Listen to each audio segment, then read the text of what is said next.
Good afternoon, and thank you for joining us. I'm Rick Margolin with Genscape, joined today by John Ecker, Managing Director of our Natural Gas Group. Today we're going to give a brief overview of our activities to provide our clients better insight into U.S. natural gas exports to Mexico. Since we're just getting started, want to give folks about 1 minute or two to let the last remaining folks trying to log in get on. So if you'll bear with us for just a minute, we'll go ahead and get started.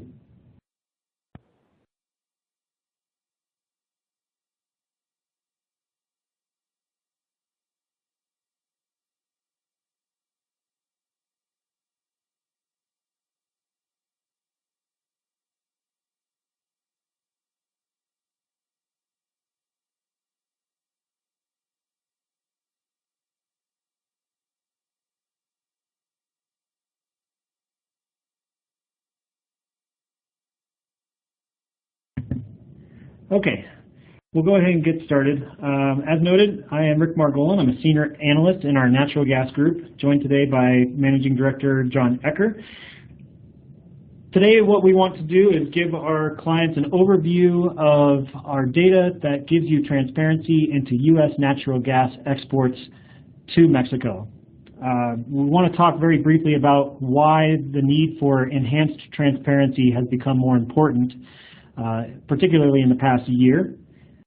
Then we want to talk about our activities to provide proprietary data by monitoring the Net Mexico pipeline. So we'll talk about the importance of Net Mexico in total estimates for gas exports to Mexico and how our data can help provide a better sample for what is moving across the border. Then, after we show you our Net Mexico proprietary data, we want to talk about the effects of including that data into samples and how that can help you enhance your estimates for exports to Mexico, particularly if you are trying to use that as a line item in your supply-demand balances for lower 48, Texas, desert Southwest, etc. Then finally, we want to give you an overview of how you can get access to this data and some of the product offerings that we have to provide summaries of our findings.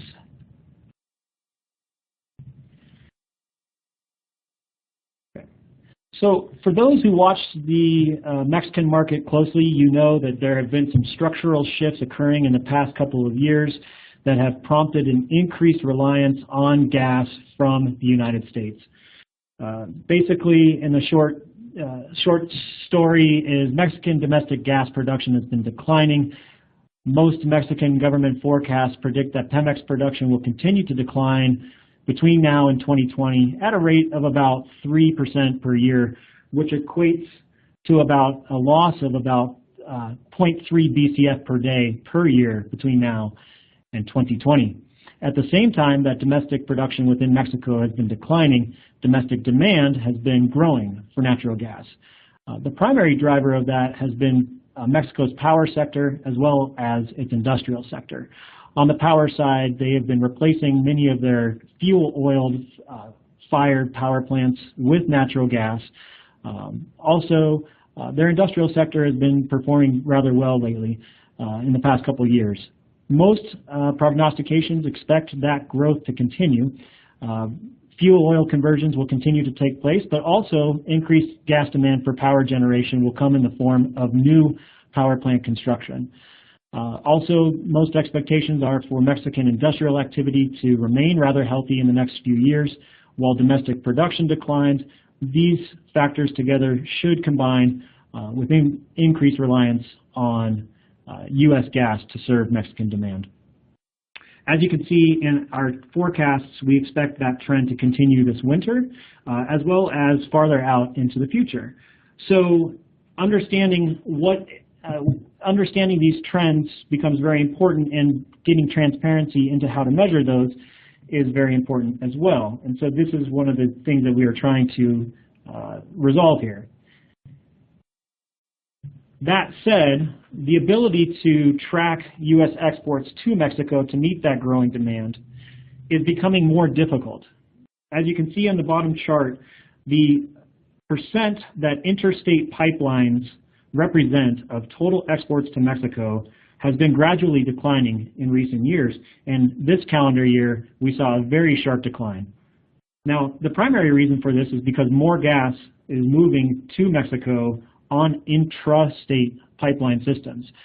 These are pipeline systems that are not required to report timely data to the marketplace the same way that interstate pipelines do. This problem became particularly exacerbated or pronounced this year due to the introduction of the Net Midstream Net Mexico pipeline. The Net Mexico pipeline is a system that is capable of carrying up to 2.1 BCF per day of gas out of Texas's Agua Dulce hub down into the Mexican market.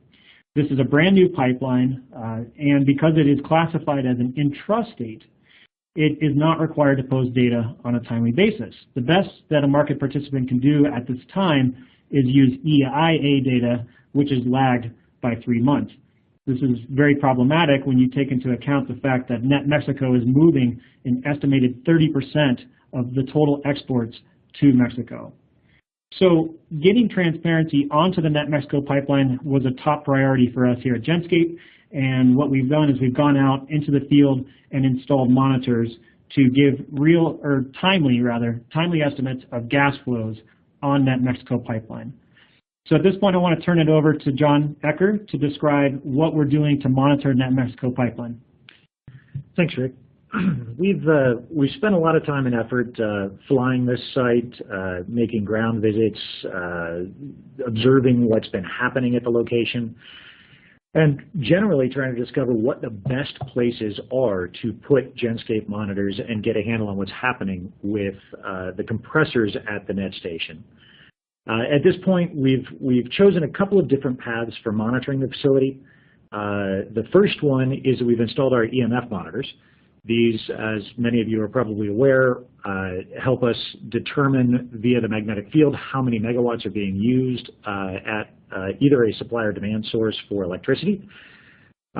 This methodology has allowed us to get a handle on what energy is being used, and as these compressor stations are designed, it's effectively a straight line correlation between how much electricity is used and how hard the compressors are working. So our first and I think probably ultimately most reliable methodology for this particular facility is going to be the magnetic field monitors, and so we've got those in place. In addition, as sort of a backup, we decided that it would be a good idea to put in infrared monitors as well. And on the previous slide along the side of the houses, the compressor houses, we noticed that there's sets of fin fans that get hot as they cool the lube oil that runs through the equipment inside the houses. We've used the information that we see from our infrared cameras that we've now installed at this site as well to sort of correlate and corroborate our belief in what we're seeing from the electricity consumption component to improve our methodologies and estimates. So in this slide, these are actually nighttime images. We've found that with the way the sun hits these compressor houses, it can be a challenge to get daytime observations. But at night, by correlating what we see between the magnetic fields with what we're seeing in the heat in the fin fans and or at the top of these compressor houses, we've gotten to the stage where we have a pretty high degree of confidence that what we're seeing in our RTUs or our magnetic fields observations are supported by what we see in the infrared observations. So on the far left slide, you can see the far left house is off. The center house there is on, and we determine that by the light. The light contrast that is running along the right-hand side of that house. Again, the third house there is off, and the fourth one is on. And on the right-hand side picture, you can see a set of photos that corroborate different compressors running at different times. As we correlate this with the information that we get from our RTUs, it does look like what we see with the monitors and what we are able to observe from the power consumption perspective align very nicely with each other, and thus provide an opportunity for us to come up with what we believe is an extremely strong estimate of what's happening at the net compressor stations. And with its only destination being Mexico, that correlates very nicely with exports at Rio Grande. So Rick, you want to pick it back up here? Yeah, so to John's point about how these are correlating, so what you can see on the left is a comparison of our Genscape sample versus what the EIA ultimately reports for that month. So what we're doing is we're taking that magnetic field observation that we get on a daily basis, and then we correlate that, or we convert that to a gas flow number. And then we take that estimated gas flow number and add it into the volumes that we get from interstate pipelines. I should note that the Net Mexico data it's real data, so it's lagged by a day because we don't get it in until the gas day is completed. But we take that number, we add it into our interstate pipeline sample to get a pretty comprehensive estimate of gas flows across the border. And then on the left, you can see how that enhanced sample correlates to EIA, and we're getting an R squared in excess of 0.99. So again, if you are trying to estimate daily gas flows to Mexico, having this Net Mexico data in your sample is really important. It's a critical piece. Basically what you can see on the chart on the right is what the addition of net to your interstate pipeline sample does. You can see how the sample has degraded over time from interstate pipelines as more gas moves onto intrastates, but adding the net pipeline in brings your sample back up to close to 80%. Now, doing this is going to be even more important moving forward in the next couple of years. Right now, there are at least 5 major pipeline projects, new builds, that are being proposed to move Texas gas to Mexico. These, as currently stand, these would all be regulated as intra-state pipelines, meaning if and when these come into service, the market will not have timely data on it unless we can get out there and put some monitors on that. Those projects collectively represent about 7 BCF per day of new capacity. Now, we're not suggesting that all of that is going to get built or all that's going to get used, but if any of those projects do get built or used, we're going to be doing our best to take a look at that and build that into your sample. And some of those projects are pretty close to completion at this point. Yes. So as part of Genscape's monitoring efforts, we keep an eye on construction projects. And so we've been looking at the Roadrunner pipeline. We've noticed that construction has begun on that pipeline. It basically happened a day after they got their presidential permit to export. We've seen ground clearing. For the Net Mexico pipeline, we had infrared images to give us construction updates and give us early indications of when the Net Mexico pipeline was starting to run back in January. So, and we're flying the Roadrunner pipeline today, right? We're flying over it and looking at rights of way and looking at construction activities all along that system. And in addition to those, we haven't given up on the Roma and McAllen border crossings. They're ones that we haven't been able to demask yet. But I remain hopeful that as we try a couple of new efforts that we've come up with in our R&D group, we'll be able to provide export volumes on those at some point as well. And to that point, so basically, you know, there remain a collection of exit points that we do not quote unquote see. Again, these are intrastate systems, but intrastate systems that we do not have monitors on. As John noted, Roma and McAllen are the big ones. There's 3 others that we do not have transparency on. However, because our new enhanced sample is correlating so strongly with EIA data, and because we've increased our sample to near 80% of estimated flows, what we can do now is provide our clients a daily estimate of total exports to Mexico. From that, we can back out what we see on the interstate pipelines, and we can back out what we estimate for Net Mexico. Doing that, then we can give an estimate to our clients of what is flowing on those 5 intrastate exit points that we do not have pipeline data or monitored data for. And so that's the objective here, is we are going to be providing this data to clients in a data format as well as a PDF report. What you're seeing here are screenshots of some of the charts that will be in this report, and I'll show the report here in just a second. But we're going to be providing you timely data, summaries of the last 30 days of flows, are what you're seeing in the blue areas of the bottom charts. And then we're going to be giving you a comparison of what the last 30 days look like relative to last year's same 30-day period and 2 years ago, same 30-day period. So obviously you can see with the net chart, we are not comparing to a year ago because yet net did not exist, but once we start to get data, you'll be able to look at year-over-year comparisons. So we're going to be delivering this data via a couple of methods. First of all, what you can see here is a snapshot of the different data sets that we are providing. In short, what we're doing is we're giving daily and monthly estimates for exports. We're giving it to you by pipeline, by EIA point of exit, and our total estimate for all the exports to Mexico from California plus Arizona plus Texas. So a bunch of different ways to slice and dice the data to fit the format that you want to look at. The data is available to our clients via our Genscape Analyst data query tool. For those that are not familiar with Analyst, it is a graphic user interface on the web that allows you to pick and choose your query filters, develop your own customized query, save it in a refreshable format that generates an XML link that you can then port into the analytic tool of your choice, whether it's Excel or something else, and get refreshable, timely data out of our database. For some larger data users, we provide a data feed that you can get FTP data out of it.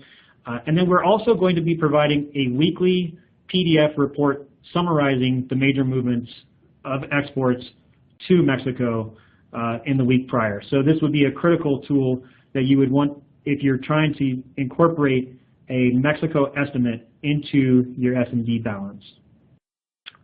So very briefly, I want to show what that report looks like. So you should be seeing page 1 of this report that's going to, the first edition of which will be released tomorrow.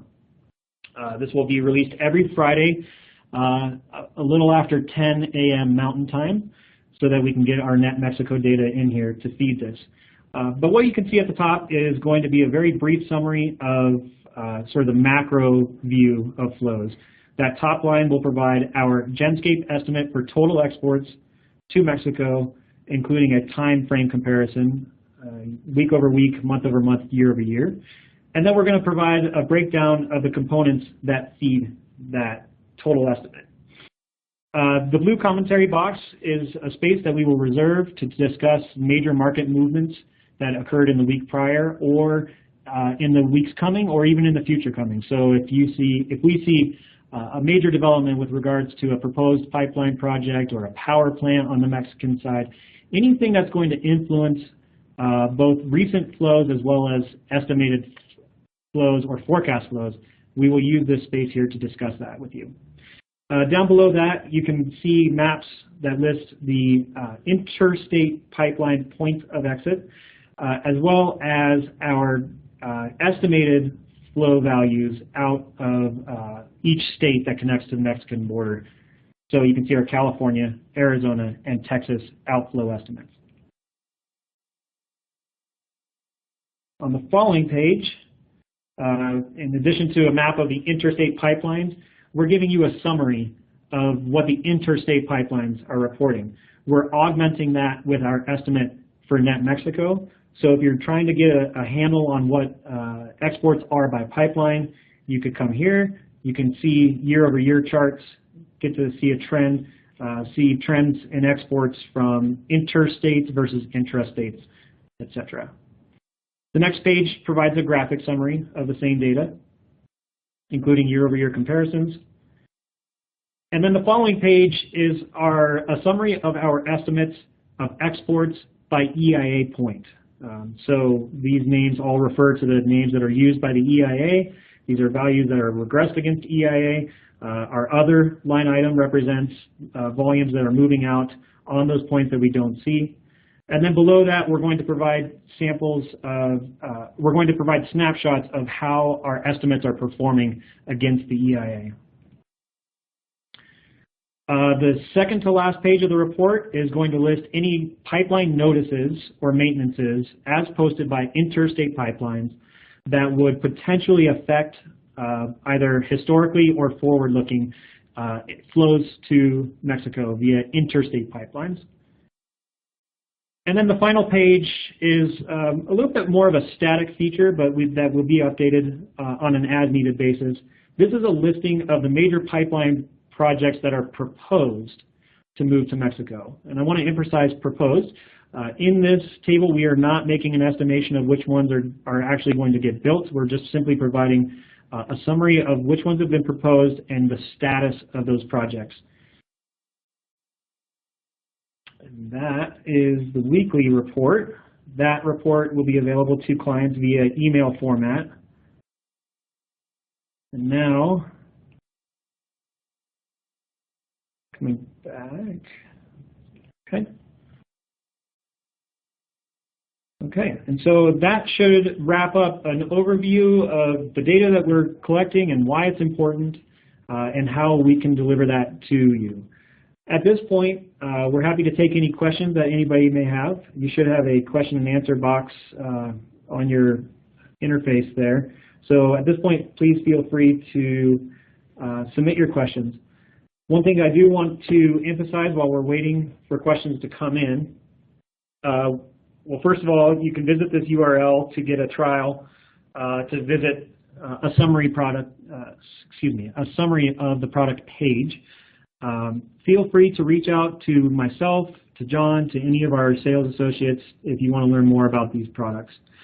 Also want to note that these slides and a recording of this webinar will be made available tomorrow. So if there's anything you missed and want to look at, feel free to do that tomorrow. All right, so at this point, we're going to take a look at some of the questions we got. So the first question that I see here is, what's the number that's going to be published for the, which month do we get that? I guess it's going to be August. It's going to be published. So what's that number going to be for the Rio Grande export point?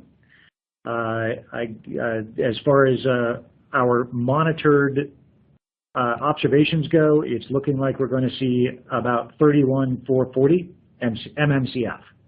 So that's 31,000 MMCF going across the Rio Grande point for, I guess, when's it going to be published? Monday, probably? Mm-hmm. So there's a little prelude for that. Yeah, and it should be published on the 1st. I will caution folks that EIAs has not, last couple of months have not come out right on time. So obviously that does affect our regression estimates a little bit, but it's usually only off by a day or two. So the next question was, are we going to be monitoring additional export points? The answer to that one is yes, absolutely. We, of course, can't promise when we'll have them monitored, but we're trying to get out in advance of the new points that are coming on. You know, and again, we continue to work on Roma and McAllen. We do believe that it would be beneficial, probably especially during the shoulder seasons, to get good coverage on those points, because there's still kind of a blind spot. Even, you know, with our regressions performing well, we want to make sure that we have as many of these blind spots demasked as possible. Mm-hmm. Yeah, and as we noted earlier, we're keeping a really close eye on Roadrunner. For folks that get our daily basis commentary, you'll notice that we've talked about construction and permitting updates on Roadrunner, because we've been getting satellite images and we're doing a flyover on it today. We're also keeping a close eye on some of the projects that would leave out of the San Elizario border crossing. Those are pretty far along, relatively speaking, in the permitting phase. And construction is estimated to begin in the first quarter of 2016 on those projects if it is determined that they are going to go forward. So we will provide timely updates on those as those happen. Okay, and another question here, Rick. How are you handling non-net intrastate points as far as the data feed goes? So that is, we're providing an estimate. That is, as I mentioned in the presentation, that is something that we are deriving based on taking our total daily estimate, subtracting interstate pipeline volumes, and then subtracting our estimate for net Mexico. So that's how you can get into that. The one thing that intrastate / non-monitored estimate does not do is go any more granular than that. So that non-monitored intrastate value that clients will have access to is really an aggregation of Roma, McAllen, Eagle Pass, Del Rio, and Calexico. And so the next one is, do the pipelines that are being built, do they already have firm contracts on them? Or if not, when are those open seasons likely to happen? Yes, on some, no on others. So the Roadrunner project does have firm contracts. CFE and its partner MGI Supply hold capacity on that. The Howard Midstream project also has, believe, 25-year take-or-pay with CFE. So that is something that we will use the commentary portion of the report to talk about when we see contracts get signed up. A couple of other of the proposed projects do not have contracts yet, and as a result, that's kind of why we're trying to avoid making opinion in this particular weekly report as to which of those projects go forward. We really want to see not just contracts in place, but we want to see what's happening at the downstream end. We keep very close tabs on the power plants that are connected to these projects. If we don't see a power plant in the advanced stages of either conversion or new build, we tend to take a little more conservative view on the upstream facilitating pipeline. So we're trying to track everything from upstream to downstream to get a determination of which one of these pipes are going to flow and how much they're going to flow at. Okay, and then the final question, and I'm not sure whether we'll know the answer for sure, but how does this data relate to the customs reports that are available? I don't know that. But that's something we could look into for sure. And we are actually. We've already made a request. I didn't know whether we had any insight on it. We have made a request. We're currently collecting customs vessel traffic information. We've made a request to customs to expand our coverage to include pipeline coverage so that we have a better understanding of how that relates to those numbers. But from the historic reports that I've seen, this should still be more timely if that's a critical factor. But so I guess with that, yeah. So just one last reminder: these slides will be made available, and our contact information is on here. So please feel free to reach out to us if you have any questions or comments. If there's any other items that you want to see with regards to Mexican exports, we're always happy to hear what is of use and interest to you. But with that, we want to thank everybody for participating and have a great day. Thank you very much.